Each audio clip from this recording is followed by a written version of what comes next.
لا الہ الا اللہ محمد الرسول اللہ، لا الہ الا اللہ محمد الرسول اللہ۔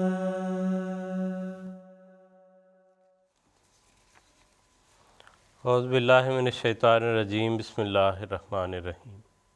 ناظرین کرام، السلام علیکم ورحمۃ اللہ وبرکاتہ۔ یہ رمضان المبارک کا بابرکت مہینہ ہے اور اللہ تعالیٰ کے فضل سے اس میں انسان کی پہلے سے بڑھ کر نمازوں کی طرف، قرآن کریم کی طرف، دیگر عبادات کی طرف توجہ ہوتی ہے۔ بالعموم جب ہم ایک دوسرے سے ملتے ہیں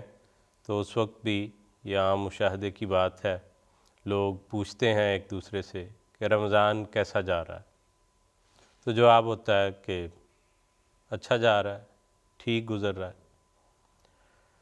لیکن سوچنے والی بات یہ ہے کہ کیا ہم صرف اپنے طور پر اس پر مطمئن ہو کر بیٹھ گئے ہیں کہ ہمارا رمضان اچھا گزر رہا ہے،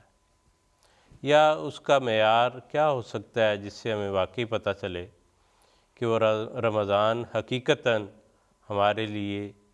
کوئی اچھائی کا پہلو لے کر آیا ہے، خیر اور بھلائی ہمیں ذاتی طور پر بھی اس سے پہنچ رہی ہے۔ کئی معیار اس کے ہو سکتے ہیں۔ عبادات کے تعلق میں حضرت مسیح موعود علیہ السلام کا ایک حوالہ ابھی آپ کی خدمت میں عرض کروں گا، وہ میرے لیے بھی اور آپ سب کے لیے بھی ایک معیار، ایک جو ہے وہ جانچنے کا آلہ بن سکتا ہے۔ حضرت مسیح موعود علیہ السلام کا یہ حوالہ ملفوظات میں ریکارڈڈ ہے، جلد 10 ہے۔ حضرت مسیح علیہ السلام فرماتے ہیں، بعض لوگ مسجدوں میں بھی جاتے ہیں، نمازیں بھی پڑھتے ہیں اور دوسرے ارکان اسلام بھی بجا لاتے ہیں، مگر خدا تعالیٰ کی نصرت اور مدد ان کے شامل حال نہیں ہوتی، اور ان کے اخلاق اور عادات میں کوئی نمایاں تبدیلی دکھائی نہیں دیتی، جس سے معلوم ہوتا ہے کہ ان کی عبادتیں بھی رسمی عبادتیں ہیں، حقیقت کچھ بھی نہیں، کیونکہ احکام الہی کا بجا لانا تو ایک بیج کی طرح ہوتا ہے جس کا اثر روح اور وجود دونوں پر پڑتا ہے۔ پھر آگے چل کے مزید فرمایا، یہ قاعدے کی بات ہے کہ جب تم کوئی دوا استعمال کرو گے اور اگر اس سے کوئی فائدہ محسوس نہ کرو گے تو آخر ماننا پڑے گا کہ یہ دوا موافق نہیں۔ یہی حال ان نمازوں کا سمجھنا چاہیے، یعنی یہ عبادات اگر ہمارے روح اور وجود پر حقیقی طور پر کوئی اثر نہیں ڈال رہی اور ہمارے اخلاق میں، ہمارے رویے میں، ہمارے روزمرہ کے معاملات میں کوئی مثبت تبدیلی نظر نہیں آ رہی، تو یہ سوچنے کا مقام ہوگا کہ کیا ہم صرف اور صرف بھوکے پیاسے رہنے کی ایک مشق کر رہے ہیں، یا حقیقتاً جو روزے کا مقصد تھا جس میں اللہ تعالیٰ فرماتا ہے کہ تاکہ تم تقوی حاصل کرو، کیا اس کی طرف بھی ہم نے حقیقتاً سفر شروع کیا ہے یا نہیں۔ اللہ تعالیٰ مجھے بھی اور آپ سب کو بھی اللہ تعالیٰ کے ارشادات، حضور صلی اللہ علیہ وسلم کی رہنمائی، حضرت مسیح موعود علیہ السلام کے ارشادات اور آپ کے خلفائے کرام کی رہنمائی کے مطابق ان تمام نیکیوں کو حقیقی رنگ میں بجا لانے کی توفیق عطا فرمائے۔ رمضان میں حضور صلی اللہ علیہ وسلم کیا کیا نیکیاں کرتے تھے، کس طرح سے کرتے تھے، قرآن کریم کے کیا ارشادات ہیں، خلفائے کرام نے ہماری کس طرح رہنمائی کی، ان باتوں کو جاننے اور سمجھنے کے لیے یہ پروگرام آپ کے لیے ترتیب دیا گیا ہے۔ آج اس وقت ہم لندن اسٹوڈیوز میں موجود ہیں اور براہ راست یہ پروگرام آپ کی خدمت میں پیش کیا جا رہا ہے۔ آپ اپنے سوالات ہمیں واٹس ایپ کے ذریعے یا ٹویٹر کے ذریعے، ای میل کے ذریعے بھجوا سکتے ہیں۔ آج بعض ٹیکنیکل وجوہات کی بنا پر ہم فون لائن پر براہ راست آپ کی کالز جو ہیں وہ ریسیو نہیں کر سکیں گے۔ امید ہے انشاءاللہ اگلے ہفتے جو ہے وہ نظام پھر بحال ہو جائے گا۔ آج ہمارے اسٹوڈیوز میں کنٹرول روم میں بعض کام تھے تعمیری، اس وجہ سے وہ ہمیں میسر نہیں ہے، تو لیکن باقی ذرائع جو ہیں واٹس ایپ کے ذریعے آپ لکھ کے بھیج دیں یا آڈیو میسیج کر دیں یا ٹویٹر پر یا ای میل کے ذریعے ہمیں سوالات بھجوا سکتے ہیں،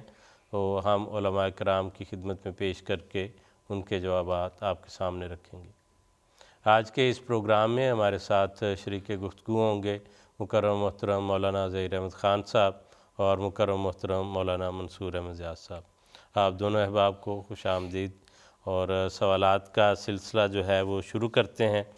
اور جیسے جیسے ساتھ ساتھ دیگر سوالات آئیں گے ان کو بھی اس کا حصہ بنائیں گے۔ پہلے جو سوالات ہمارے پاس موجود ہیں اس سے ہم آغاز کریں گے۔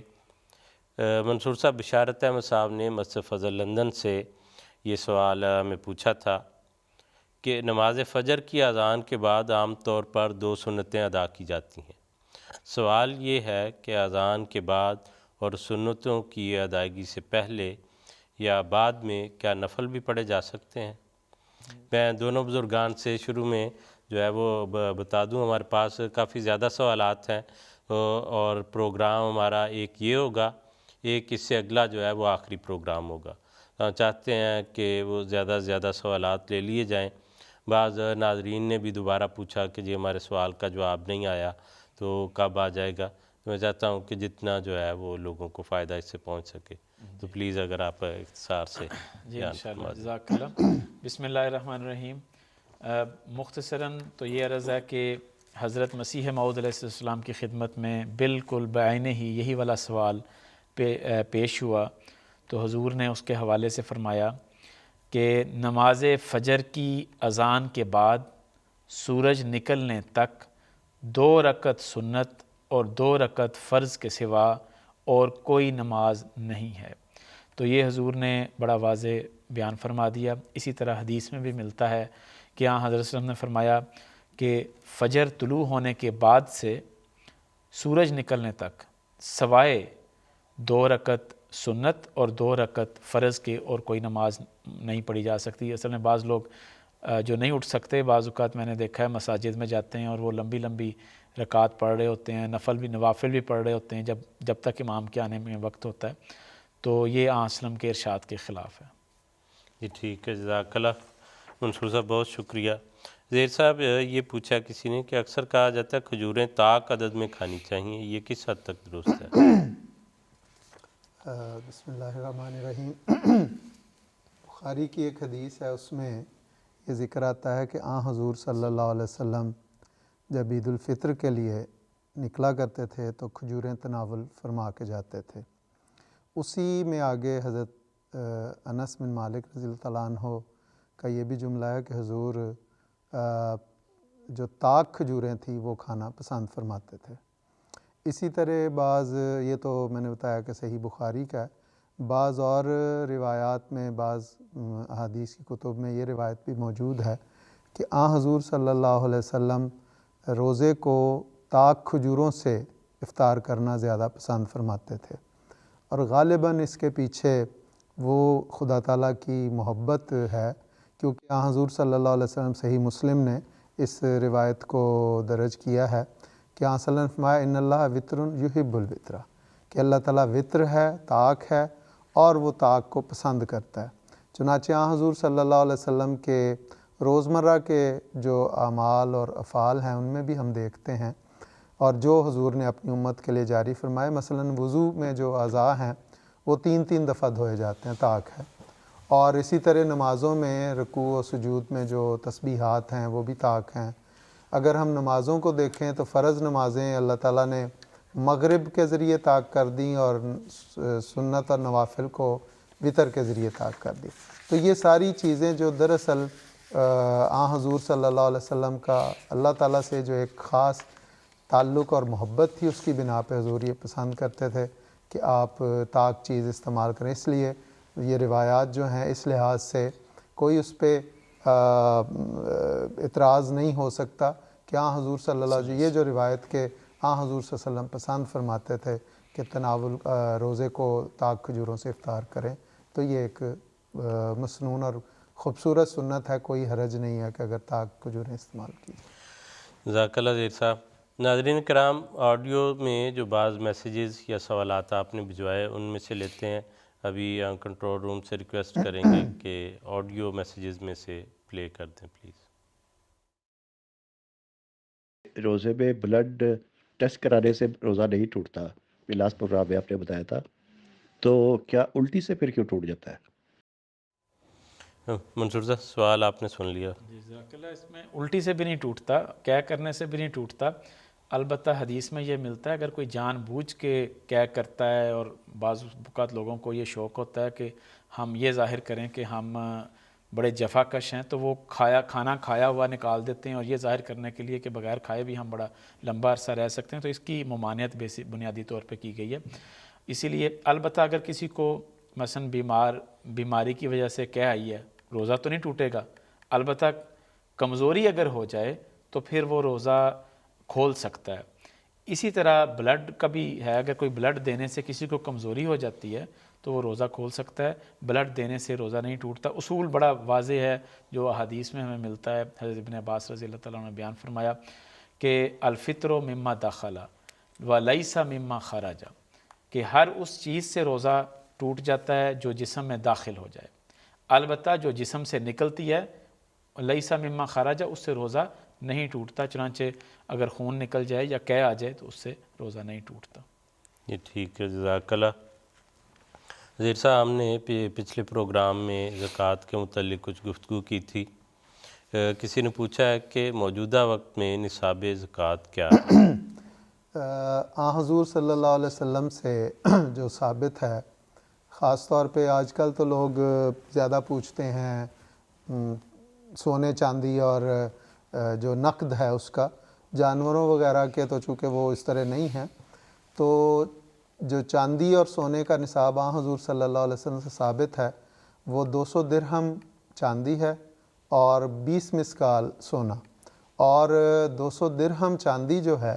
وہ جسے 5 اوقیہ کہا جاتا تھا اس زمانے میں، اس کا اگر تھوڑا سا پرانے زمانے میں جائیں تو 52.5 تولے وہ بنتی ہے، اور 20 مسکال سونا جو ہے وہ 7.5 تولے بنتا ہے۔ اور آج کے زمانے میں اگر آئیں تو چونکہ اس میں بھی اب تھوڑا سا فرق کر دیا کہ پیور سونا اور 22 یا 21 کیرٹ سونا، تو میں بات کر رہا ہوں جو پیور سونے کی ہے، اس میں 595 گرام جو ہے وہ 52.5 تولے چاندی بنتی ہے، یا 200 درہم یا 5 اوقیہ۔ تو جس شخص کے پاس 595 گرام چاندی ہے یا چاندی کے زیورات ہیں اور اس پر سال گزر جاتا ہے تو وہ اس میں سے 2.5% زکوٰۃ دینے کا پابند ہے۔ اسی طرح سونا جو ہے، جس طرح میں نے بتایا کہ 20 مسکال یا 7.5 تولے، اور آج کے زمانے میں 85 گرام، اگر کسی کے پاس یہ سونا یا اس کے برابر زیور ہیں اور ان پہ سال گزر جاتا ہے، تو اگر تو وہ زیور یا وہ سونا اس نے سیونگ کے لیے رکھا ہوا ہے تو اس پہ وہ پابند ہے کہ 2.5% اس کا زکوٰۃ ادا کرے۔ لیکن اگر اس کے زیور کی یہ کیفیت ہے عورت کی کہ وہ پہنتی ہے، مستقل پہنتی ہے، تو فقہا نے کہا کہ اس کا پہننا ہی جو ہے وہ اس کی زکوٰۃ، جو اس کا وہ ڈی ویلیو ہوتا ہے یا گھستا ہے، وہی اس کی زکوٰۃ نکل جاتی۔ اور تیسری صورت یہ ہے کہ وہ کبھی کسی کو دے دیتی ہے عاریۃً پہننے کے لیے، تو وہ بھی اس کی زکوٰۃ ہے۔ اور ایک جو زیور کے متعلق تیسری صورت یہ ہے کہ اگر وہ خود پہنا جائے تو اس پہ بہتر ہے کہ زکوٰۃ دے دی جائے۔ حضرت مسیح موعود علیہ السلام کا یہی فتویٰ ہے کہ ہمارے گھر میں تو اسی پہ عمل ہوتا ہے کہ سال بعد وہ اس کی زکوٰۃ ادا کر دی جاتی ہے۔ اب رہ گیا کہ نقد، تو ایک زمانے میں چاندی اس کا معیار تھا، لیکن کچھ عرصہ پہلے، چند سال پہلے، یہ معاملہ ایک لمبی، اس پہ حضرت خلیفۃ مسیح رابع کے زمانے میں ایک زکوٰۃ کمیٹی مقرر ہوئی اور اس پہ کافی کام ہوا، تو حضرت صاحب نے، موجودہ حضرت صاحب نے اس پہ جو فیصلہ فرمایا، اس کے بعد اب معیار زر سونا ہے، چاندی نہیں ہے۔ اس لیے اگر کسی کے پاس 7.5 تولے یا 85 گرام سونے کے عوض، جو آج کل غالباً 4,500 پاؤنڈ کے قریب بن جائے گا، اتنا پیسہ اگر کسی کے پاس ہے اور وہ سال اس پہ گزر جاتا ہے تو وہ صاحب زکوٰۃ ہے، صاحب نصاب زکوٰۃ ہے، اس کو زکوٰۃ ادا کرنی چاہیے۔ جیسا زکوٰۃ کے تعلق میں کسی نے یہ بھی سوال کسی دوست نے بھیجا تھا یو کے سے، انہوں نے نام نہیں لکھا تھا، کہ اگر کسی نے کوئی رقم فکس ڈپازٹ میں کئی سال سے جمع کروائی ہوئی ہے تو اس پر ہر سال زکوٰۃ ادا کی جائے گی؟ دیکھیں جی، بات یہ ہے کہ فکس ڈپازٹ بھی سیونگ ہی ہے،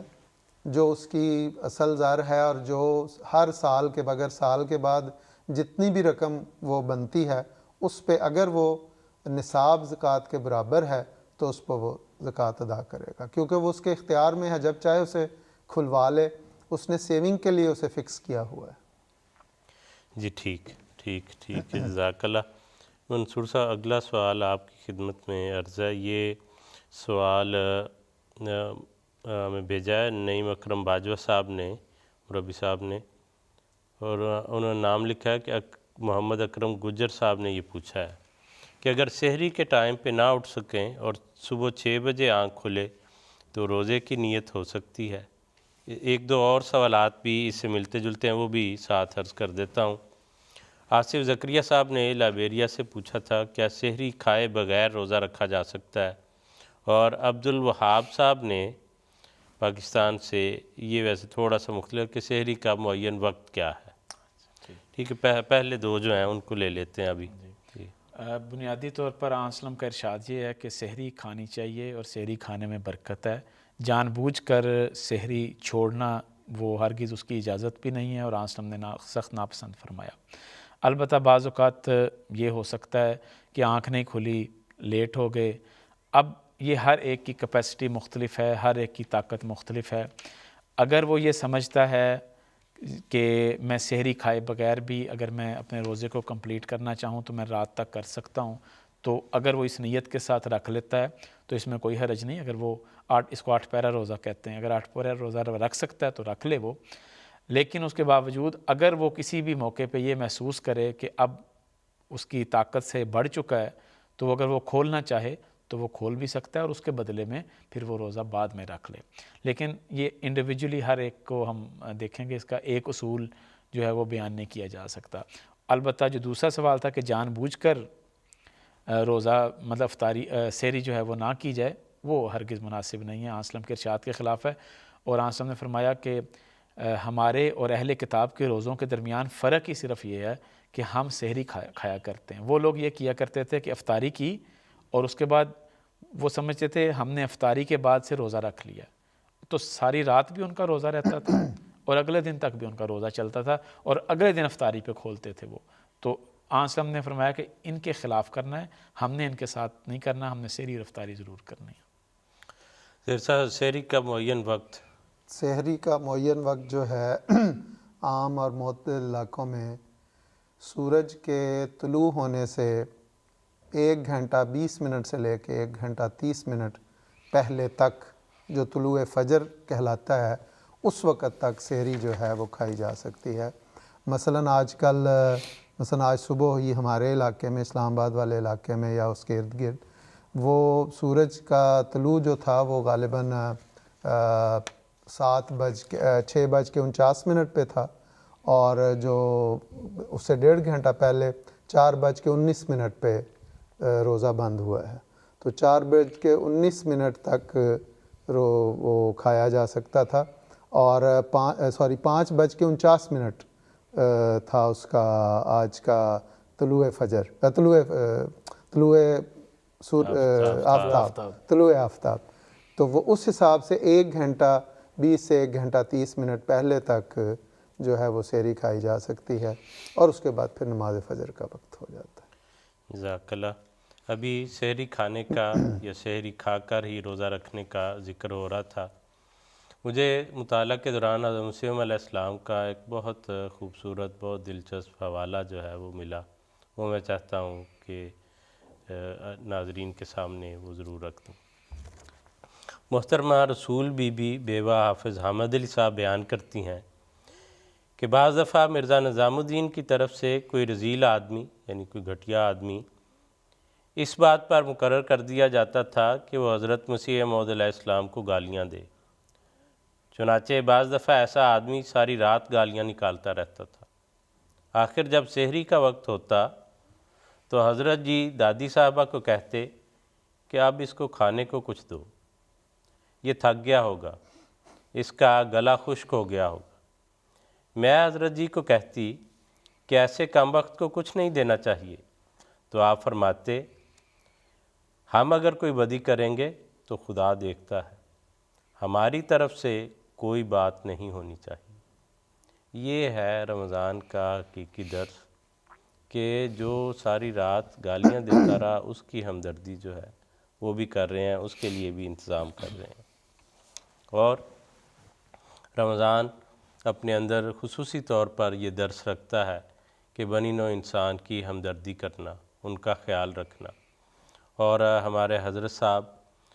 گزشتہ کئی خطبات سے ہمیں توجہ دلا رہے ہیں بالعموم انسانیت کے لیے، دعاؤں کے لیے، خیال رکھنے کے لیے، اور خاص طور پر ہمارے فلسطینی بہن بھائیوں کے لیے کہ جن مشکل حالات میں ہیں ان کے لیے دعائیں بھی کرنی چاہیے، اور جو ممکنہ طور پہ ان کی غذائی ضروریات وغیرہ کے لیے، ان کی مشکلات کے آسان کرنے کے لیے مدد ہو سکتی ہے وہ بھی کرنی چاہیے۔ سوالات کا سلسلہ آگے لے کر چلتے ہیں۔ منصور صاحب یہ ہمیں پوچھا ہے امریکہ سے، انہوں نے لکھا ہے کہ جب کوئی بچہ ٹی وی پر قرآن پاک کی تلاوت سنتا ہے تو تلاوت کے دوران سجدہ آتا ہے اور سارا گھر قرآن پاک کا سجدہ سنتا ہے، اس لیے کیا سب کو سجدہ کرنا چاہیے؟ اور دوسرا حصہ یہ، کیا بچوں کے لیے ماں کو سجدہ کرنا چاہیے؟ جی جزاک اللہ۔ اصل میں یہ غلط فہمی شاید اس وجہ سے پیدا ہوتی ہے کہ اگر کوئی گلی میں چلتے ہوئے مثلاً، یا اگر کوئی توجہ کے ساتھ قرآن کریم کی آیت نہیں بھی سن رہا، اگر وہ سنے تو اس کو فوراً سجدہ کر لینا چاہیے۔ تو احادیث کے مطالعے سے یہ پتہ لگتا ہے کہ ایسا ہرگز نہیں ہے۔ حضرت صلی اللہ علیہ وسلم نے ایک مرتبہ سورۃ النجم کی تلاوت فرمائی، اور جب سجدے کا مقام آیا تو حضرت صلی اللہ علیہ وسلم نے سجدہ کیا۔ تو صحابی بیان کرتے ہیں کہ جب اگلی مرتبہ وہی مقام آیا، آسلم کو سورہ نجم پڑھ کر سنائی گئی، وہی مقام آیا تو آسلم نے سجدہ نہیں کیا۔ اسی طرح حضرت عمر رضی اللہ تعالیٰ عنہ کا واقعہ ملتا ہے کہ ایک مرتبہ آپ نے سورت پڑھی، اور جمعے کے خطبے میں سورت پڑھی، اور جب سجدے کا مقام آیا تو سب کے ساتھ مل کے، حاضرین کے ساتھ جو موجود تھے، نیچے اتر کر پراپر اس کا سجدہ کیا، اور اگلے جمعے دوبارہ وہی آیات پڑھی حضرت عمر رضی اللہ تعالیٰ عنہ نے، اور دوبارہ جب وہ مقام آیا تو سجدہ نہیں کیا۔ اس موقع پر کئی کثرت سے صحابہ موجود تھے، اور حضرت عمر رضی اللہ تعالیٰ عنہ نے فرمایا کہ دیکھو، جب ہم سجدے کے مقام سے گزرتے ہیں تو تمہارے لیے یہ ایک اختیاری امر ہے، آپشن ہے، چاہے تو تم سجدہ کرو، چاہے تو نہ کرو، یہ تمہارے لیے ضروری نہیں ہے۔ اور جب حضرت عمر رضی اللہ تعالیٰ عنہ یہ بات فرما رہے تھے، اس وقت صحابہ موجود تھے، اور صحابہ کا اتنی کثرت کے ساتھ وہاں پہ موجود ہونا اور مخالفت نہ کرنا، ایک بھی اس کے مخالف بات نہیں ملتی، یہ بتاتا ہے کہ صحابہ کا گویا کہ ایک رنگ میں اجماع ہو گیا تھا اس بات کے اوپر۔ اور حضرت مسیح نے فرمایا ہے آسم نے بھی کہ امت کا جو صحابہ کا اجماع ہے وہ ضلالت پر نہیں ہوا کرتا۔ تو اس لیے ہمارے لیے بڑی یہ واضح آسان ہدایت ہے کہ اگر ہم چاہیں تو سجدہ کر لیں، چاہیں تو نہ کریں۔ اصل میں سجدہ جو ہے، یہ سجدہ تلاوت، یہ اختیاری اس طرح کا عمل ہے کہ جب انسان کا دل کر رہا ہوتا ہے اور آیات پڑھتا ہے تو جہاں پہ آتا ہے کہ خروا سجداً، کہ وہ سجدے میں چلے گئے، تو بے اختیار دل کرتا ہے کہ ہم بھی خدا تعالیٰ کے حضور اپنا سر تسلیم خم کر دیں اور کہیں کہ خدا ہم تو تیری خاطر اپنے سر کو جھکا رہے ہیں۔ تو اس لیے وہ جو انہوں نے کہا ہے وہ ماں کو سجدہ کرنا ضروری نہیں ہے، البتہ وہ بچے کو ہی عادت ڈالنی چاہیے کہ بچہ ہی کرے۔ اور دوسرا یہ ہے کہ ضروری نہیں ہے کہ سب گھر والے جو سن رہے ہیں وہ مست سجدہ کریں، ان کے اوپر یہ ان کے لیے اختیار ہے، چاہے تو سجدہ کریں چاہے تو نہ کریں۔ خاص طور پہ جو تلاوت MTA وغیرہ پہ آ رہی ہے اس پہ تو وہ ایک ریکارڈنگ بھی چل رہی ہوتی ہے، بعض اوقات لائیو بھی آئے تو اس پہ تو نہیں بنتا سجدہ، کیونکہ اس طرح تو جس طرح منصور صاحب نے کہا کہ اگر گلی میں ایک بندہ جا رہا ہے اور اس کے کان میں پڑ گیا تو اس پہ تو وہ تو پابند نہیں ہے کہ وہ سجدہ کرے۔ جی ٹھیک ہے، جزاک اللہ۔ دوسرا سوال آپ نے پوچھا تھا امریکہ سے، جو پوچھنے والے تھے کہ جب کوئی سورت پڑھنا شروع کرتا ہے تو بسم اللہ پڑھتا ہے، اور بسم اللہ کے ساتھ یہ بھی آتا ہے تو آپ نے وہ تصویر اس کی فوٹو لے کے بھیجی تھی، تو پوچھا تھا کہ کیا یہ پڑھنا بھی ضرورت ہے، وہ ضروری ہے۔ دراصل وہ ساتھ لکھا ہوتا ہے کہ یہ سورت مکی ہے یا مدنی ہے، وہ بسم اللہ کا حصہ نہیں ہے، اس کا پڑھنا جو ہے وہ ضروری نہیں۔ دوسری بات آپ نے اردو کے متعلق اپنے لکھی کہ میرا اردو اچھا نہیں ہے، تو آپ فکر نہ کریں، آپ کا سوال ہمیں سمجھ آ گیا ہے۔ باقی بھی اور لوگ ہوں گے، اس وجہ سے آپ کو رکنے کی جھجکنے کی ضرورت نہیں، آپ اپنی بات پہنچا دیں، ہم انشاءاللہ کوشش کر کے اس کو پروگرام کا حصہ بنا لیں گے۔ اگلا سوال زیر صاحب، یہ شائستہ سیف صاحبہ ہیں پاکستان سے، انہوں نے یہ پوچھا ہے کہ جن ملکوں میں سورج بہت کم وقت کے لیے غروب ہوتا ہے، تھوڑی دیر غروب ہوا، ادھر غروب ہوا، ادھر جو ہے سورج نکل آیا، وہاں پہ روزہ کس طرح رکھا جائے گا؟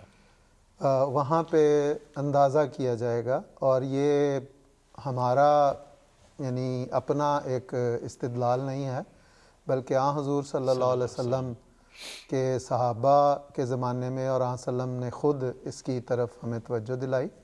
اور صحابہ نے پوچھا ایسے معاملات کہ حضور جب بتایا گیا کہ ایک وقت ایسا آئے گا کہ ایسا زمانہ بھی ہے، ایسے علاقے بھی ہیں جن میں 6 مہینے کی رات اور 6 مہینے کا دن ہوگا، تو اس کے بارے میں حضور صلی اللہ علیہ وسلم سے پوچھا ہے صحابہ نے کہ حضور پھر اس میں نمازیں اور روزے کیسے رکھے جائیں گے؟ تو حضور نے فرمایا کہ اندازہ کیا جائے گا، اس وقت اندازہ کر لیا جائے۔ چنانچہ اللہ تعالیٰ کے فضل سے جس طرح اللہ تعالیٰ نے جماعت احمدیہ کو خلافت کی نعمت سے نوازا ہے، اور اللہ کے فضل سے جماعت احمدیہ دنیا میں ہر 212 ممالک سے زیادہ جگہوں پہ پہنچ چکی ہے، اور ہم کہہ سکتے ہیں کہ اللہ تعالیٰ کے فضل سے جماعت احمدیہ پہ سورج غروب نہیں ہوتا۔ تو اس میں بعض ایسے علاقے بھی ہیں جہاں پہ اس طرح کے دن ہیں، مثلا آئس لینڈ ہے، اسی طرح ناروے کا اوپر نارتھ کا علاقہ ہے، تو ان میں بعض اوقات بہت لمبے دن اور بعض اوقات بہت لمبی راتیں، تو وہاں پر اللہ تعالیٰ کے فضل سے حضور انور طلب بن نصر العزیز کے ارشاد کی تعمیل میں اندازہ کیا جاتا ہے، اور جو اس کا قریب ترین ایک نارمل علاقہ ہے اس کے مطابق وہاں پہ روزے رکھے جاتے ہیں، نمازیں ادا کی جاتی ہیں، تو وہی جو حضور صلی اللہ علیہ وسلم نے فرمایا تھا اس کے مطابق ہم اندازہ کر کے اس کو کرتے ہیں۔ اور غالباً حسب نے یہ بھی فرمایا کہ سحری اور افطاری کے درمیان 5 سے 6 گھنٹے کا اتنا وقفہ جو رکھنا ہے کم از کم جو ہے نا 5 سے 6 جی، جن دنوں میں بہت لمبے تھے تو صاحب نے یہ بھی فرمایا تھا کہ یہ اس کا کم از کم معیار جو ہے وہ اتنا رکھ کے تو کر لیا جائے۔ آڈیو کویسچن لے کے اس سے پہلے ایک سوال یا ایک وضاحت وہ کرنا چاہتا ہوں۔ محمد شفیق عادل صاحب سرگودا سے آپ نے اپنا یہ سوال بھجوایا تھا، اور ساتھ ایک خط کا سکین بھی بھجوایا تھا کہ ہمارے پروگرام میں 20 مارچ کے پروگرام میں یہ کہا گیا تھا کہ فطرانے کی رقم جو ہے وہ مرکز بھجوانی چاہیے، اس کو انفرادی طور پہ جو ہے وہ نہیں بلکہ مرکز بھجوا دینی چاہیے۔ تو آپ نے یہ شیئر کیا ہمارے ساتھ کہ ہمیں مرکز کی طرف سے ہدایت آئی ہے کہ 10واں حصہ مرکز بھیج کر باقی مقامی طور پر احمدی مستحقین تک پہنچا دیں، تو اس کے متعلق وضاحت فرما دیں۔ تو اس سلسلے میں عرض یہ ہے کہ یہ بالکل اس کے مطابق ہی ہے، ان دونوں باتوں میں بنیادی طور پر فرق نہیں ہے، کیونکہ ہم نے بھی یہی عرض کیا تھا کہ مرکز بھجوائیں، اور اگر مرکز خود یہ ہدایت دیتا ہے کہ آپ نے اس کی تقسیم یا اس کا استعمال اس طرح کرنا ہے، تو وہ مرکز کے انتظام کے مطابق اور مرکز کی ہدایت کے مطابق ہی ہے۔ صرف سمجھنے والی بات یہ ہے کہ ہر ایک فرد نے خود وہ تقسیم نہیں کرنا کہ وہ اپنا فطرانہ جس کو چاہے یہاں دیا یا یہاں دیا یا یہاں دیا،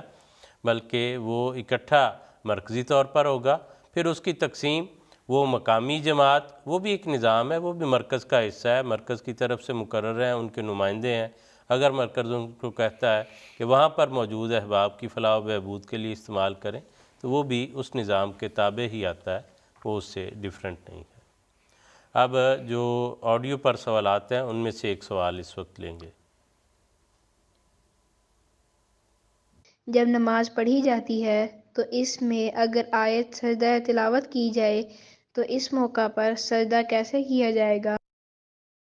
جی، منصور صاحب یہ جہاں زیب فرخ جو ہیں ان کا سوال ہمیں ملا تھا تو برائے کرم. اس میں ابھی تھوڑا سا اس کا ذکر بھی ہوا. قرآن کریم میں 14 مقامات ایسے ہیں جہاں پہ سجدہ کیا جاتا ہے، اور اس میں بنیادی طور پہ یہ چیز دیکھنے والی ہے کہ آپ جس بھی حالت میں ہوں، کیونکہ یہ ایک بے اختیار ایک امر ہے، انسان کا دل کرتا ہے کہ اس مقام پہ میں خدا تعالیٰ کے حضور سجدہ ریز ہو جاؤں، تو جس بھی حالت میں آپ فوراً وہیں پہ سجدہ کر لیں، کیونکہ یہ اسی آپ کی دل کی ایک کیفیت کا نام ہے. انہوں نے اور اس کے لیے بالخصوص پوچھا ہے وہ نماز کے دوران وہ کیسے ہوگا؟ نماز کے دوران اگر آئے تو اچھا، اگر نماز کے دوران آتا ہے تو وہ اس کے لیے بھی آپ کے پاس 2 آپشن ہیں. ایک تو یہ ہے کہ اگر آپ تلاوت کر رہے ہیں تو یہ بھی ذکر ملتا ہے کہ اگر آپ رکوع کر لیں گے تو رکوع بھی سجدے کا قائم مقام ہو جائے گا. اور دوسرا یہ ہے کہ آپ پراپر سجدہ کریں اور اس کے بعد دوبارہ اٹھ کے اپنی قرات جہاں پہ آپ نے ختم کی تھی وہیں سے آپ دوبارہ اپنی قرات جو ہے وہ شروع کر سکتے ہیں. تو دونوں طریق جائز ہیں. اور تیسرا طریق بھی کہ اگر آپ نہ بھی سجدہ کرنا چاہیں اس موقع پر، امامت کروا رہے ہیں یا جو بھی صورتحال ہے، آپ اس وقت نہ بھی سجدہ کرنا چاہیں تو اس وقت یہ بھی آپ کے پاس اختیار ہے، جیسا کہ ابھی کچھ دیر پہلے اس کے بارے میں تفصیلی ذکر ہو چکا کہ سجدہ تلاوت آپ کے اختیار کے اوپر ہیں، چاہیں تو آپ سجدہ کریں چاہیں تو نہ کریں. بعض ہماری بڑی خوبصورت روایات ربوہ سے جو خاص طور پر ریلیٹڈ ہیں، مجھے یاد ہے کہ ہم لوگ جامعہ میں پڑھا کرتے تھے تو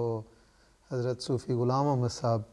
چوہے مبارک مسلم الدین صاحب کے والد صاحب امام الصلاۃ تھے مسجد مبارک میں، تو وہ پڑھایا کرتے تھے.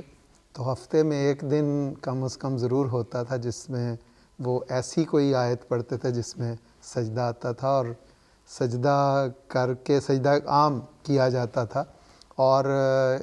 میں یہ اس لیے بتا رہا ہوں کہ بالکل منصور صاحب کی بات بالکل ٹھیک ہے کہ اگر چاہیں تو سجدہ کر لیں چاہیں رکوع کر لیں، لیکن میں ایک پرانی جو یاد میرے ذہن میں آئی کہ وہ سجدہ کیا کرتے تھے اور پھر اٹھ کے پھر تلاوت کیا کرتے تھے، پھر رکوع میں جاتے تھے. تو وہ ایک مسجد مبارک کا ایک اپنا مقام اور اس حساب سے بھی وہ جی جی جی بالکل بالکل بالکل. جی سوالات. عرب امارات سے کسی دوست نے چاند رات کے متعلق سوال ہمیں کیا ہے. آپ کا یہ سوال انشاءاللہ اگلے ہفتے جب عید کے قریب چاند رات کی جب باتیں ہو رہی ہوں گی اس وقت اس کی وضاحت آپ کی خدمت میں کر دیں گے. جیسا احمد المصور صاحب ہیں اچھری بہاولپور سے، انہوں نے یہ پوچھا کیا کسی فوت شدہ مثلا والد یا والدہ کے نام کا روزہ رکھا جا سکتا ہے؟ بات یہ ہے کہ پیچھے بھی غالباً یہ سوال آیا تھا، اس میں بعض جو اگر ایسے کوئی فوت ہو گیا ہے اور ان پہ روزے فرض تھے اور وہ رکھ نہیں سکے کسی وجہ سے، تو اس کے متعلق ورثاء کے لیے بہتر ہے کہ اس کا فدیہ دے دیں. اور روزہ جو ہے ایک ایسی جسمانی عبادت ہے، وہی منظور ہوگی جو انسان نے خود کیا ہے. ورثاء اگر یہ سمجھتے ہیں کہ ہمارے آباء و اجداد یا ہمارے والد یا والدہ پر روزے فرض آئے اور وہ رکھ نہیں سکے اور فدیہ نہیں دے سکے، تو بہتر صورت یہی ہے کہ ان کی طرف سے فدیہ دے دیا جائے. روزے رکھنا جو ہے وہ مسنون نہیں ہے. جی ٹھیک ہے. اگلا سوال منصور صاحب مومنہ ناہید صاحب ہیں جرمنی سے، انہوں نے پوچھا اگر کوئی غیر احمدی فوت ہو جائے اور احمدی اس کے لیے کچھ رقم دینا چاہتا ہو تو کس مد میں دینی چاہیے؟ اس کی طرف سے کھانا بھی کھلایا جا سکتا ہے، وہ بھی ثواب پہنچ جاتا ہے. اگر آپ کی کوئی آپ کا قریبی ہے اور آپ اس طرح سمجھتے ہیں تو اس کی طرف سے صدقہ دیا جائے، وہ بھی صدقے کا ثواب بھی پہنچ جاتا ہے. تو مدات تو بہت زیادہ ہیں، مثلا امداد مریضاں کی ایک مد ہے جس سے مریضوں کو فائدہ ہوتا ہے. اسی طرح یک کفالت یا یکسر یتیموں کی کیئر کے لیے ایک مد ہے، اس میں اگر یتیموں کی دیکھ بھال کے لیے اس میں وہ دینا چاہتی ہیں تو اس میں بھی دیا جا سکتا ہے. کثرت سے مدات ہیں، صدقے کی ایک الگ سے مد قائم ہے. تو یہ وہ مدات ہیں جس کے نتیجے میں غریبوں کو، جس کے نتیجے میں مسکینوں کو فائدہ ہوتا ہے. تو آنسم کا ارشاد یہ ہے کہ طعام کا ثواب جو ہے وہ کسی بھی رنگ میں اگر مردے کی طرف سے کھلایا جاتا ہے تو وہ پہنچتا ہے. صدقہ جاریہ بھی اس کی طرف سے کیا جا سکتا ہے. مثلا کوئی مستقل ایک فنڈ جاری کر دیا جائے، تو یہ ڈیپینڈ کرتا ہے ان کے اوپر کہ وہ کس طرح سے اس کو جاری رکھنا چاہتی ہیں۔ اور اگر وہ چندہ دینا چاہتی ہیں، ایک تو ہے نا صدقہ، چندہ تو چندے کی جتنی مدات ہیں اس میں مختلف بچیوں کی شادیوں کے لیے مریم فنڈ ہے، مساجد کے لیے ہے ان میں، لیکن ان میں چونکہ صدقات نہیں جاتے بلکہ ان میں مختلف نیکی کے نام پہ یا ثواب کے حصول کی خاطر چندے دیے جا سکتے ہیں، کوئی حرج، وقف جدید، تحریک جدید، یہ مختلف مدات ہیں جس میں چندے بھی وہ دے سکتے ہیں ان کی طرف سے۔ جی ٹھیک ہے۔ ہمارے پاس یہ سوال درسمین کمل صاحبہ، بیٹا آپ نے یہ اسکول کی طالبہ ہیں ربا سے، انہوں نے وضاحت کی تھی، آپ نے سوال پوچھا ہے، یہ چونکہ رمضان وغیرہ یا اس سے بالکل موضوعات سے ہٹ کے ہے تو ہم کسی اور وقت جو ہے دیگر پروگراموں میں اس کا جواب دے دیں گے۔ خاصا بشرا انس صاحبہ یو کے سے، انہوں نے پوچھا تھا کہ میں کینیڈا جا رہی ہوں، سفر کا ارادہ ہے، 6 دن رہائش وہاں پہ، تو ان کے ذہن میں ہے یا لوگ کہتے ہیں کہ 3 دن سفر جو ہے وہ ہوتا ہے، تو وہ کہتے ہیں 3 دن کی مدت ہوگی، کتنے دن ہوگی، میری والدہ کا گھر ہے، میں روزہ رکھوں یا نہ رکھوں؟ بات یہ ہے کہ سفر کے متعلق یہ ہے کہ جس دن جو ٹریولنگ کے دوران آپ کا دن آنا ہے اس دن تو آپ روزہ نہیں رکھیں گے، اور جہاں پہ آپ جا رہے ہیں اگر وہاں پہ آپ کو سحری اور افطاری آسانی سے میسر ہے، روزہ آپ رکھ سکتے ہیں، کوئی مشکل نہیں ہے، تو آپ روزہ رکھ سکتے ہیں۔ اور یہی طریقہ کار حضرت مسیح موعود علیہ السلام کے زمانے میں تھا کہ جب قادیان میں لوگ آتے، ایون کہ بعض لوگ ایسے وقت میں آئے جب سورج غروب ہونے والا تھا، عصر کے بعد آئے، اس کے باوجود حضور نے اس دن ان کا روزہ کھلوا دیا کہ آپ سفر کر کے آئیں۔ لیکن بعد میں قادیان میں لوگ روزے رکھا بھی کرتے تھے، اور غالباً اس لیے بھی وہ تھا کہ وہ امام وقت کا وہ علاقہ ہے جس کو انسان اپنا گھر سمجھتا ہے، نبی کا گھر ہے، نبی کا شہر ہے، تو اس میں وہ رکھ لیتے تھے۔ اس لیے فقہاء نے اس میں روزے میں اور نماز میں یہ فرق کیا ہے کہ نماز جو ہے وہ 14 دن تک قصر ہو سکتی ہے، 14 دن سے زیادہ اگر ہے تو پھر پوری نماز پڑھی جائے گی، اور روزے میں وہ کہتے ہیں کہ 3 دن اگر قیام ہے اور آپ وہاں پہ آپ کو میسر ہے سحری افطاری تو آپ روزہ رکھنا چاہیے، رکھ لیں۔ اور خاص طور پہ یہ کہہ رہی ہیں کہ میں اپنی والدہ کے گھر جا رہی ہوں، تو وہ تو اسی طرح کہ جس طرح ان کا اپنا گھر ہے، تو 6 دن کے لیے جا رہی ہیں تو 3 دن سے تو زیادہ ہے، اس لیے اگر وہ وہاں پہ روزہ رکھیں تو بہتر ہے، لیکن اگر انہیں کوئی مشکل ہے تو نہ بھی رکھیں اور واپس آ کے فعدۃ من ایام اخر بھی کر لیں، تو کوئی اس میں حرج کی بات نہیں۔ جی ٹھیک ہے۔ ابھی یہ سوال موریشس سے ہمیں عمران سدن صاحب نے بھیجا ہے، اس سوال کے بعد پھر آڈیو کویسچن ایک لیں گے۔ منصور صاحب، انہوں نے یہ پوچھا، اعتکاف کی ایک یہ شرط ہے کہ روزہ رکھیں اور اعتکاف میں انسان لیلۃ القدر پا سکتا ہے، لیکن اگر کسی کو کوئی دائمی بیماری ہے اور روزہ نہیں رکھ سکتا تو کوئی دوسرا طریق نہیں ہے کہ وہ بھی لیلۃ القدر پا سکے؟ لیلۃ القدر کے لیے ہرگز اعتکاف کی شرط موجود نہیں ہے۔ قرآن کریم میں بڑا واضح لکھا ہوا ہے کہ انا انزلناہ فی لیلۃ القدر، کہ ہم نے اس کو قرآن کریم کو لیلۃ القدر میں نازل کیا۔ پوری صورت پڑھ جائیں، کسی جگہ یہ نہیں ملتا کہ لیلۃ القدر کا مشاہدہ کرنے کے لیے یا لیلۃ القدر کا تجربہ کرنے کے لیے آپ کو اعتکاف کرنا ضروری ہے۔ صرف ایک ہی شرط ہے، آنسا نے فرمایا کہ کثرت سے عبادت کریں، خدا تعالیٰ کے حکموں پر چلیں۔ اور لیلۃ القدر کے بارے میں تو ویسے بھی ہمارے خلفاء اس بات کی بڑی تفصیل سے تشریح کر چکے ہیں کہ لیلۃ القدر کی اور بھی علامات ہیں، مثلا روشنی دیکھنا یا ہلکا سا ترشح ہونا، بارش کا چھینٹا پڑنا، یہ بھی ایک علامات ہے، لیکن اصل علامت جو لیلۃ القدر کی ہے وہ یہ ہے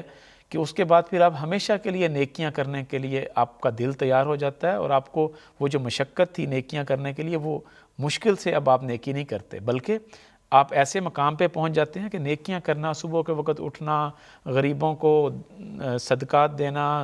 ان کی امداد کرنا آپ کے لیے آسان ہو جاتا ہے، جھوٹ سے بچنے لگ پڑتے ہیں، خود بخود ہی نیکیاں کرنے کا ایک رجحان پیدا ہو جاتا ہے، آپ دائمی ایک نیکی کا راستہ اختیار کر لیتے ہیں۔ تو جس کے اوپر یہ کیفیت آ جائے تو سمجھ لیں کہ اس کی لیلۃ القدر ہو گئی۔ تو اسی لیے حضرت مسیح نے فرمایا کہ توبۃ النصوح کا دن بھی لیلۃ القدر کہلاتا ہے، لیکن جو خاص طور پہ رمضان میں لیلۃ القدر آتی ہے وہ آنسم نے فرمایا کہ آخری 10 دنوں میں اور طاق راتوں میں تلاش کرو، اور اس کے لیے عبادت جو ہے وہ بہرحال ضروری ہے اور اللہ تعالیٰ کے احکامات پر چلنا ضروری ہے. جی ٹھیک ہے.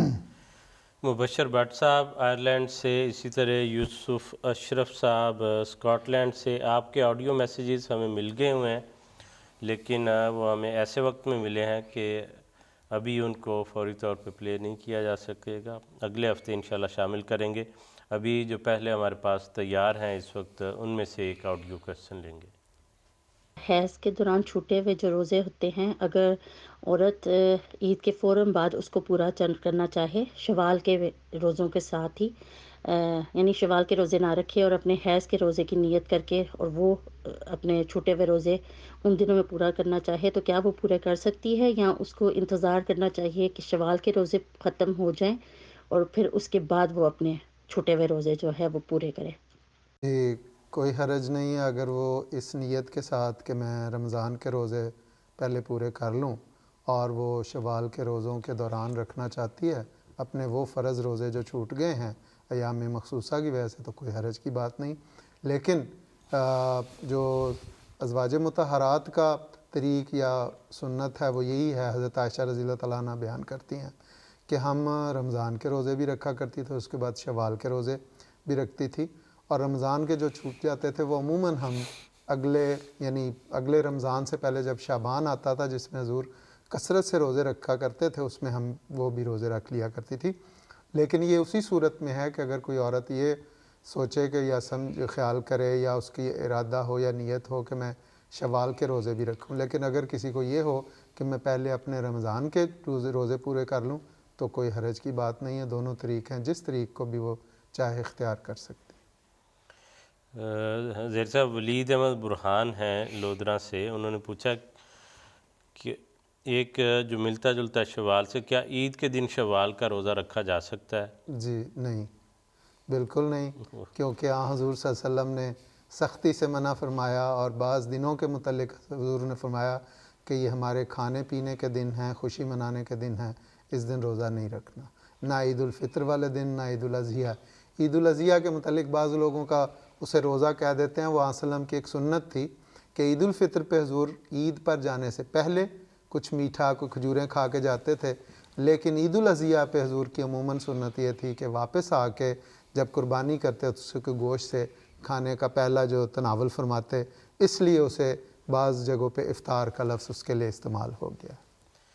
دوسرا نے پوچھا تھا کہ کیا روزے کے دوران سر میں تیل کی مالش کر سکتے ہیں؟ کوئی حرج نہیں، جتنی مرضی مالش کریں.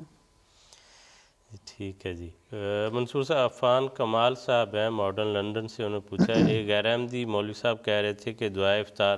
روزہ کھولنے کے بعد پڑھنی چاہیے، کیا یہ درست ہے؟ ایسا کوئی ذکر نہیں ملتا کہ بعد میں پڑھنی چاہیے. بعد میں بھی اگر کوئی پڑھ لے تو کوئی حرج نہیں، جب بھی یاد آئے. دیکھیں کیا ہو سکتا ہے ان الفاظ کی وجہ سے ہو کہ جی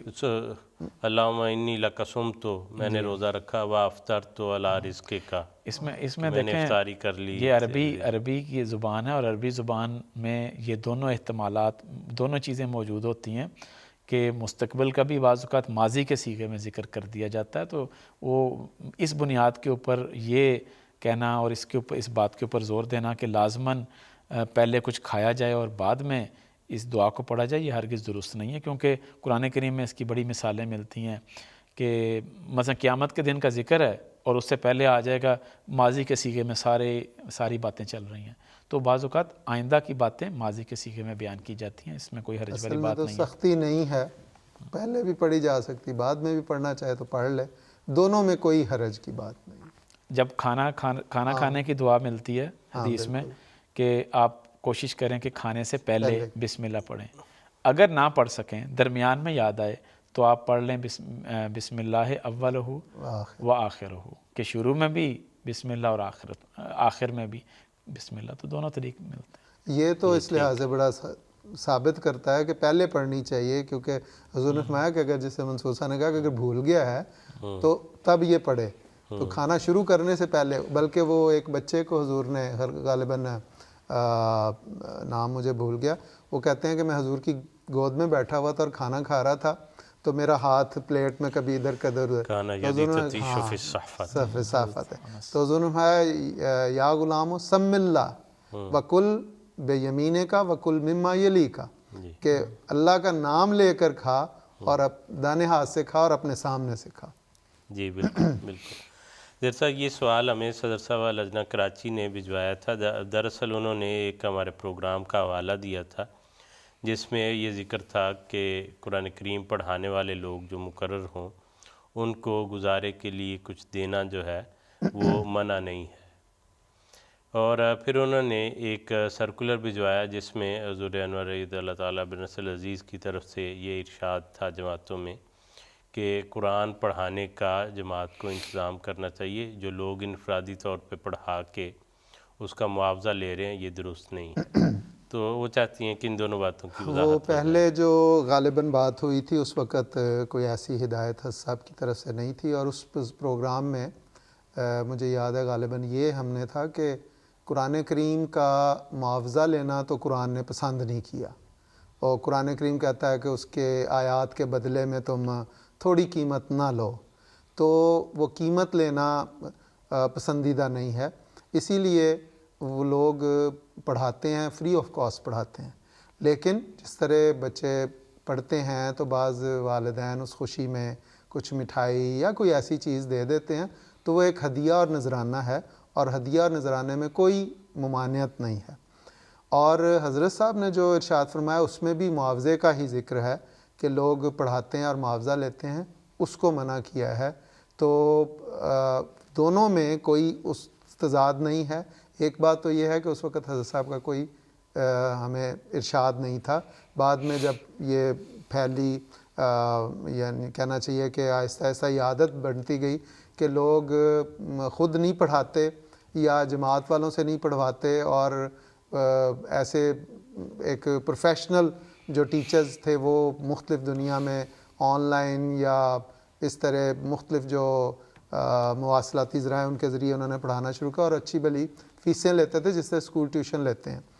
تو اس پہ حضرت صاحب نے یہ کہ یہ قرآن کریم تو جماعت اسی لیے آئی ہے کہ وہ پڑھائے اور سکھائے، تو اس کے لیے باقاعدہ ایک اللہ کے فضل سے مختلف ملکوں میں بھی اور مرکزی طور پہ بھی ایک نظام مقرر ہے جہاں پہ فری آف کاسٹ پڑھایا جاتا ہے۔ تو اب ہمارا تو یہی حضرت صاحب کے ارشاد کی تعمیل میں کہ بالکل کوئی معاوضہ دے کے نہیں پڑھانا چاہیے۔ اور اس کے ساتھ جو دوسری بات ہے کہ اگر کوئی کسی کو تحفہ دیتا ہے تو حضور صلی اللہ علیہ وسلم وہ تحفہ خود بھی لے لیتے تھے، وہ بالکل اور ایک اس کی ہے، وہ معاوضے کے طور پہ نہیں ہے، وہ تو تحفے کا رنگ یا وہ اپنے طور پہ شکریہ ادا کرنا چاہتا ہے اس کے تشکر کے طور پہ، ہاں تو نہ اس میں وہ مطالبہ ہونا چاہیے اور نہ یہ توقع ہونی چاہیے۔ بالکل یہ بالکل اسی طرح ہے جس طرح حضرت مسلم نے فرمایا کہ کوئی کسی کو قرض دیتا ہے تو اگر اس کی نیت یہ ہے کہ وہ مجھے زیادہ بڑھا کے دے تو وہ سود ہے، لیکن اگر وہ اس کی نیت کوئی نہیں ہے زائد لینے کی، لیکن قرض لینے والا اپنی مرضی سے اپنی خوشی سے کچھ زائد دے دیتا ہے تو وہ ایک تحفہ ہے، وہ اس میں لینے میں کوئی حرج نہیں۔ اور دوسرا پہلو زیر صاحب یہ بھی تھا اس میں جو بات ہم نے کی تھی کہ اگر کسی کا سمجھ لیں کسی کی جاب یہی ہے، جیسے جماعت کے مبلغین ہیں، بالکل تو وہ جماعت ان کے لیے ایک مقرر کیا ہوا ہے، وہ اس طرح چونکہ ان کا یہ نہیں کہ قرآن پڑھا کے اس کا معاوضہ لے رہے ہیں، وہ ہر انسان نے آخر زندگی گزارنی ہے، اس کے لیے اللہ تعالیٰ نے ذریعے بنائے، اور جیسے حضرت صاحب نے فرمایا کہ جماعت اس کا انتظام کرے، تو وہ جماعت کے بندے ہیں، جماعت اس کا انتظام کر رہی ہے اور ان کی ڈیوٹی ہے، ان کا کام ہے کہ وہ قرآن کریم پڑھائیں، بچوں کو بڑوں کو ترجمہ پڑھائیں، اور پھر جماعت نے ان کے اس کام اور باقی سارے کاموں کے لیے اور ان کے زندگی کے گزارے کے لیے جس کو کہا بھی جو ہے جماعت نے اس میں ٹرم یہ ہے کہ گزارا الاؤنس جو ہے وہ مقرر کیا ہے ہمارے، ہاں جی مثلا ربوہ میں ہیں اور جگہوں پہ ہیں، ان کے مربیان ہیں، مطلب استاد مقرر ہے جو بھی، تو وہ بیچارے دن رات قرآن پڑھا رہے ہیں، لیکن اب یہ حکم ان پہ لاگو نہیں ہو سکتا کہ اب ان کو کوئی پیسہ نہ دو، وہ جماعت نظام انہیں اس کی تنخواہ دیتی ہے، وہ گزارا الاؤنس لیتی ہے۔ دوسرا جو ہے وہ بھی تو اللہ تعالیٰ نے مقرر کیا ہے، انسان نے زندگی گزارنی ہے، اس کے گزارے کے لیے وہ ہے، اس کے بیوی بچے ہیں، تو جو انفرادی تھا کہ لوگوں نے یہ کوشش شروع کر دی کہ اور وہ جو رجحان پہلے پایا جاتا تھا کہ بچے مختلف لوگوں بزرگوں کے پاس گھروں میں قرآن پڑھتے تھے، اس کے ختم ہونے کا ڈر تھا، اور یہ ڈر تھا کہ یہ لوگوں کے ذہن میں اور دل میں یہ بات پیدا ہو جائے کہ قرآن پڑھانا ہے تو اس کے پیسے لینے ہیں، اس کو حضرت صاحب نے روکا ہے، اور بطور جماعت ذمہ داری لگائی ہے کہ جماعت کا تو ہے ہی، اسی لیے حضرت صاحب کا یہ ابھی کا خطبہ جو ہے وہ غالباً 22 مارچ کا جو خطبہ تھا وہ بھی حضرت صاحب نے سارا قرآن کریم کے متعلق جو ہے وہ ارشاد فرمایا، بلکہ جو حضرت صاحب نے رمضان کے حوالے سے بھی اس میں جو خصوصی طور پہ قرآن کے حوالے سے توجہ دلائی وہ ابھی ہم حضرت صاحب کی زبان مبارک سے ویڈیو کلپ کی صورت میں ابھی ہم دیکھتے ہیں، اپنے ناظرین کی خدمت میں پیش کرتے ہیں۔ تو آئیے حضور انور کا قرآن کریم کے بارے میں ویڈیو کلپ دیکھتے ہیں۔ حضرت مسیح موعود علیہ السلام نے قرآن کریم کا ادراک حاصل کرنے اور اس سے فیض پاتے ہوئے اس کی برکات حاصل کرنے کے راستے دکھانے کے لیے بے شمار ارشادات اور تحریرات ہمارے لیے چھوڑی، جن کو پڑھ کر اور عمل کر کے ہم حقیقی رنگ میں قرآن کریم سے فیض اٹھانے والے بن سکتے ہیں۔ ان میں سے چند ایک محسوس پیشی کروں گا اقتباسات آپ کے، لیکن اس سے پہلے قرآن کریم کی تلاوت کی اہمیت کے بارے میں بتا دوں کہ یہ بھی انتہائی ضروری چیز ہے، جسے رمضان میں خاص طور پر ہر ایک کو ضرور کرنا چاہیے، اور کم از کم 1 سپارہ روزانہ تلاوت کرنی چاہیے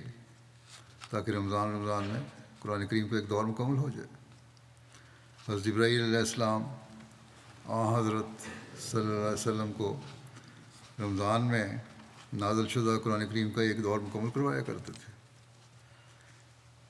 اور آخری سال میں مکمل قرآن کریم کا 2 مرتبہ دور مکمل کیا۔ بس قرآن کریم کی تلاوت کی اہمیت کو ہر ایک کو اپنے سامنے رکھنا چاہیے۔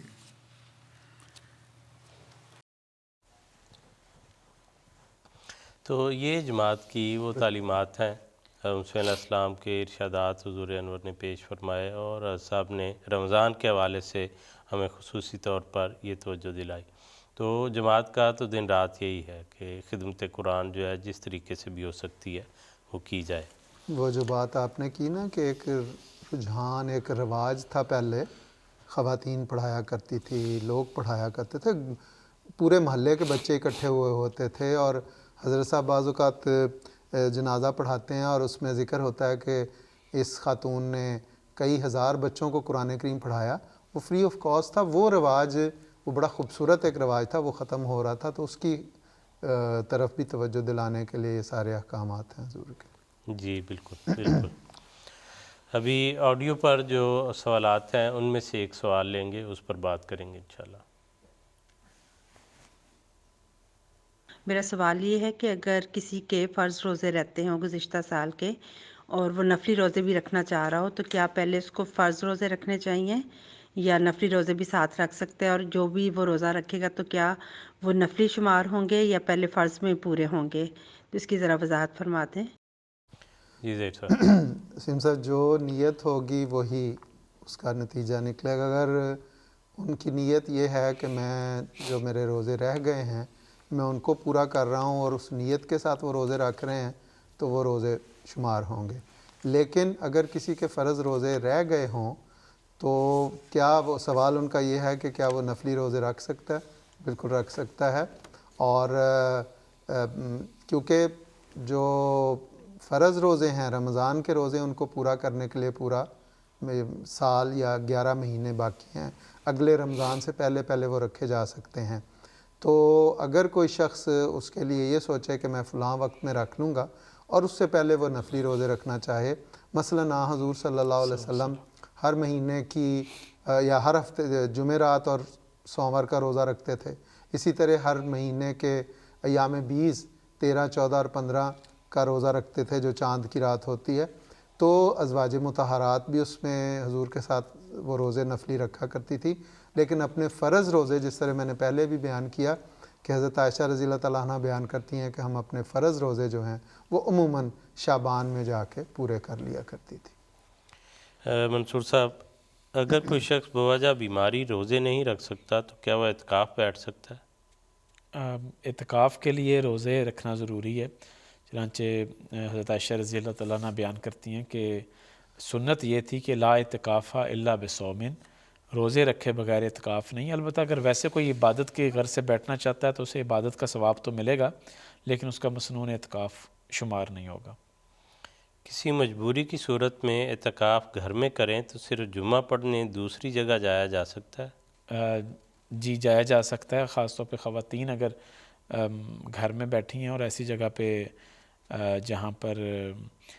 مطلب ان کا گھر مسجد البیت کہتے ہیں، گھر کی مسجد میں ہی اگر وہ اعتکاف کر رہی ہیں تو وہ اگر جمعے کے لیے کہیں جانا چاہتی ہیں، اگرچہ جمعہ بھی ان پر فرض نہیں ہے خواتین پر باجماعت، لیکن اگر وہ جانا چاہتی ہیں تو اس میں جا سکتی ہیں، سیدھا چلی جائیں اور پھر واپس آ جائیں۔ مجھے یاد ہے مسجد مبارک ربوہ میں جو معتکفین تھے وہ مسجد مبارک میں اعتکاف بیٹھا کرتے تھے اور مسجد اقصیٰ میں جمعہ ہوا کرتا تھا، تو مسجد اقصیٰ وہ جمعہ پڑھنے کے لیے جایا کرتے تھے، ایک وین تھی جو ان کو لے جاتی تھی اور پھر واپس بھی لے آتی تھی، تو اس سے اعتکاف میں کوئی حرج نہیں ہوتا۔ ظہیر صاحب، پچھلے پروگرام میں ہم نے ذکر کیا تھا پلاسٹک سرجری کروانے کا، جس میں یہ تھا، یہ ہمیں سوال بھیجا ہے عزیزہ حالہ احمد ہیں جرمنی سے، تو وہ کہتی ہیں کہ پروگرام میں یہ ذکر تھا کہ عورت اپنے شوہر کے لیے پلاسٹک سرجری کروا سکتی ہے، ویسے نہیں کروانی چاہیے تھی۔ وہ کہتی ہیں پھر صرف شوہر کے لیے کیوں؟ بالکل اسی طرح جس طرح حضرت صاحب حضرت خلیفۃ مسیح رابع اور موجودہ حضرت صاحب نے بھی میک اپ کے متعلق یہ کہا کہ اگر بننا سنورنا ہے تو اپنے خاوند کے لیے بنے سنوریں، بن سنور کے باہر جا کے دوسروں کے لیے، اور خواتین میں تو جا سکتی ہیں بن سنور کے، ان کی مجلسیں ہوتی ہیں، شادی بیاہ کے موقع ہوتے ہیں، لیکن باہر بازار میں جانا یا اوروں کے لیے تو وہاں بن سنور کے نہیں جانا۔ بالکل اسی طرح اس جو محترم منصور صاحب نے جو خط پڑھا تھا حضرت امیر المومنین ایۃ اللہ بن نصر العزیز کا،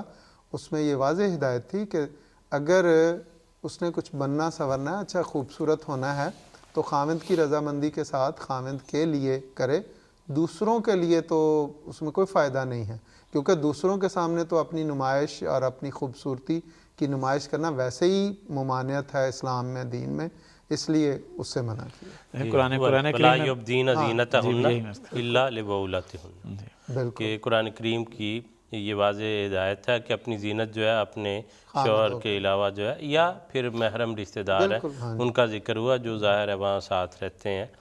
تو یہ اسی کے انڈر جو ہے وہ آتا ہے۔ اور پھر یہ ایک حدیث میں حضور صلی اللہ علیہ وسلم نے یہ بھی فرمایا تھا کہ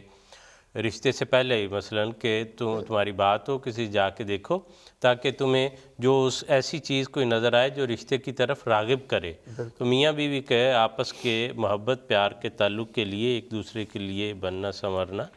بلکہ میں نے یہ دیکھا ہے کہ بزرگ خواتین جو ہیں ان کی میں نے یہ ہدایات میں پڑھا ہے کہ عورت کو یہ نصیحت کی کہ جب خاوند کے واپسی کا وقت ہو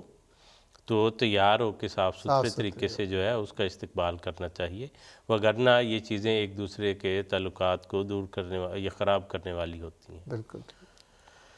آگے چلیں گے۔ یہ سوال جو ہے منصور صاحب امریکہ سے ایک دوست ہیں، انہوں نے پوچھا ہے اگر کوئی اسٹوڈنٹ ہے اور کھانا چھوڑنے کی وجہ سے کوئی لگتا ہے بچہ کوئی یہ مطلب یہ اسٹوڈنٹ ہے، اس کو بولنے میں دقت شروع ہو جاتی ہے اور کھانا کھانے سے وہ ٹھیک ہو جاتا ہے، تو اس کے بارے میں کیا حکم ہے روزے کے؟ کیا وہ انتظار کرے اسکول کا زمانہ ختم ہونے کا اپنا اور پھر روزے رکھے؟ اس طرح انہوں نے میرا تو لکھا خیال ہے تھا۔ کہ اگر بچہ ہے تو بچے کے اوپر تو ویسے ہی روزہ فرض نہیں ہے، اور اسکول کی عمر میں جو جا رہے ہیں وہ تو ہرگز ہم اس کو ریکمینڈ کرتے نہیں، اور خاص طور پہ اگر کسی کو ایسی بیماری ہے تو وہ کئی اطراف اس کو دیکھے جائیں تو ان پر اس بچے پر روزہ فرض نہیں ہوتا۔ جب 18 سال تک پہنچ جائیں اس کے بعد اگر بیماری آئے تو اس صورت میں بھی یہی حکم ہے کہ بیماری کی وجہ سے آپ روزہ نہ رکھیں، اور اگر کوئی ایسی بیماری ہے کہ روزہ رکھنے سے بڑھتی ہو جیسا کہ اس میں ہے تو بڑھنے والی بیماری میں تو روزہ نہیں رکھنا چاہیے، کیونکہ اس کے نتیجے میں نقصان ہو سکتا ہے، مریض کے زمرے میں آئیں گے اور فدیہ دینا چاہیے یہاں تک کہ ان کو صحت ہو جائے اور دوبارہ روزے رکھ سکیں۔ جزاکم اللہ، بہت شکریہ دونوں بزرگان کا، اپنے ویورز کا بھی شکریہ ادا کریں گے۔ آپ کی کالز جو ہیں، آج چونکہ لینڈ لائن پر کال کی سہولت نہیں تھی اور میں دیکھ رہا تھا کہ ہمارے واٹس ایپ نمبر پر بہت سے دوست کال کرنے کی کوشش کر رہے تھے. واٹس ایپ نمبر کے ذریعے ہم آپ کی کال اس طرح اسٹوڈیو میں سن نہیں سکتے. اس کا جو آڈیو سسٹم چاہیے، اسپیکر چاہیے، واپسی آپ کو آواز پہنچ سکے، وہ اس فون کے ذریعے اس طرح سے ممکن نہیں ہوتی. معذرت چاہتے ہیں، اگلے ہفتے انشاءاللہ وہ میسر ہوگی لینڈ لائن، تو آپ پھر کال کر لیجئے. جن کے سوالات نہیں آ سکے وہ شامل کریں گے. اسی طرح اگلا جو پروگرام ہے وہ اس سلسلے کا لائیو آخری پروگرام ہوگا جو 3 اپریل کو ہوگا، کیونکہ اس سے اگلے بدھ کو 10 کو یہاں 10 اپریل کو لندن میں عید ہے، تو اس لیے اس دن یہ پروگرام نہیں ہوگا. آخری پروگرام 3 اپریل کو ہوگا. ایک بات یہ بھی نوٹ کرنے والی ہے کہ یو کے میں 31 مارچ سے ٹائم تبدیل ہو جائے گا، تو اگلا پروگرام جی ایم ٹی کے مطابق 3 بجے لیکن یو کے ٹائم کے مطابق 4 بجے آئے گا. تو اس بات کو برائے کرم مد نظر رکھیں. انشاءاللہ اگلے ہفتے پھر ملاقات ہوگی. اجازت دیجیے. السلام علیکم ورحمۃ اللہ وبرکاتہ. لا الہ الا اللہ محمد رسول اللہ. لا الہ الا اللہ محمد رسول اللہ.